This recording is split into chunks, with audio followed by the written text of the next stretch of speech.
G'day everyone, welcome to another episode of Wineback Wednesday. I'm just down here in our estate block. We're in the little southern section of Cabernet, just behind the winery, and as you can see, we've got well underway.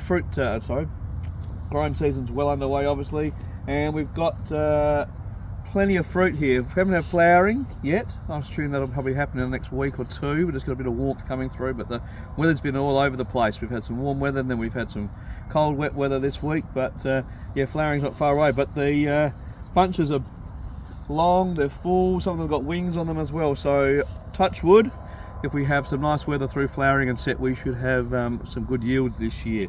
But while we're standing here in the Cabernet, I thought it'd be a perfect opportunity to talk about the vineyard, but also to talk about the 2021 Grenouille Cabernet from this block.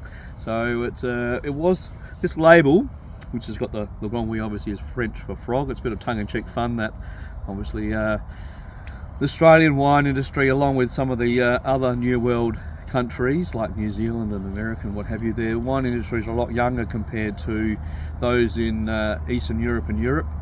And we sort of do what we can as New World winemakers. A bit of frustrated Frenchmen in all of us. We do what we can to bridge that gap, but obviously it's a very global industry these days, so it's a bit of fun, and there you go. It was originally first release of this wine was in 2002, but it was actually Adelaide was Merlot at the time. We did that for a few years, and then that lovely film, I think Sideways, came along, and Merlot was a dirty word in the wine industry, but so the label went on a bit of a hiatus, and then we've been making this wine since about 2010, using Cabernet from this block here. So without further ado, let's give it a go. This wine, it's about 20% new oak, some lovely fine grain French oak that we use, lovely deep red black core with a lovely red rim. We pick a section on the eastern side early, which we retrained a number of years ago, about 12 years ago. We picked that about the same time as the Shiraz, so it's a bit leafier and a bit more, I suppose, perfumed on that sort of leaner side. And then we pick the balance of the fruit with the Cabernet about 3 weeks later typically. And the second pick has obviously got this sort of lovely red fruits and this black currant and this lovely violets and lift that we typically get. And this is obviously very, very much like that. And that little bit of fruit we picked from those 7 rows is, as I said, it's a little bit more herbaceous and lifted. It's a really good blending component, because Cabernet down here in McLaren Vale, it is a warmer climate.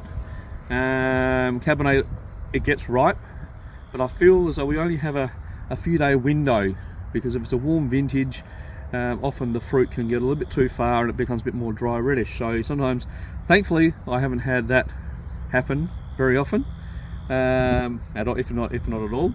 And but we have that little blending component option that we can add in, that leafiness, and just bring the wine back into balance, and a little bit more, I suppose, varietal, because you like Sauvignon Blanc. That lovely bit of herbaceousness is very, very, very welcome in Cabernet Sauvignon as well.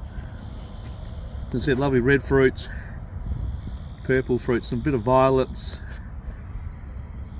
black currants. There's some a little bit of char in the background. As I said, it's about 20% new oak.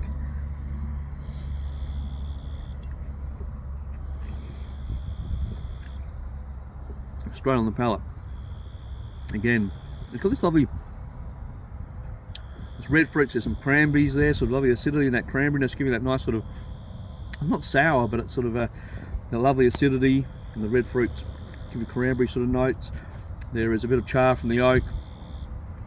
It's a bit of chocolate notes, a lot of chocolatey notes, often down here in McLaren Vale. In the Shiraz in particular, we get a chocolatey note, but sometimes in the Cabernet, we often get chocolatey notes as well.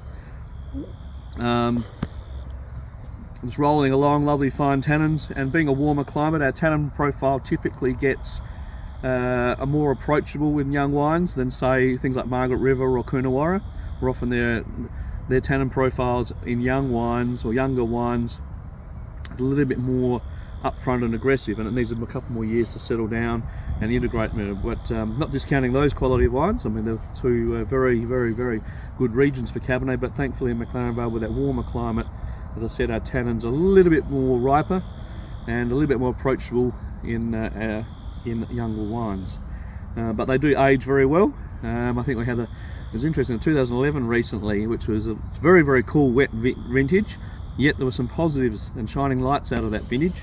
Our Cabernet is probably the best one we've made in the 17 years that we've actually had the vineyard. So just got to take everything with a pinch of salt, and take every vintage as it comes, and do the best you possibly can with the fruit that you're growing. So it looks like we're having a good year. I mean, the growing tips are still there. As I said, looks like a reasonable crop becoming. Everything looks lovely and healthy. And I think we've got a bit of we've had about an inch of rain this week, which has been lovely. It's probably still pretty soft underfoot. We've gone through and slashed last couple of days. I think it's the third time this season I've slashed in the vineyard already, because everything just keeps on growing with this lovely moisture we're having. And thankfully the disease is we're keeping it at bay as well. And it's been quite breezy as well, which has obviously dried things out very quickly. So thanks for listening. We've tasted the 2021 La Grenouille McLaren Vale Cabernet from our 70-year-old estate block, and I'll speak to you soon. Thanks.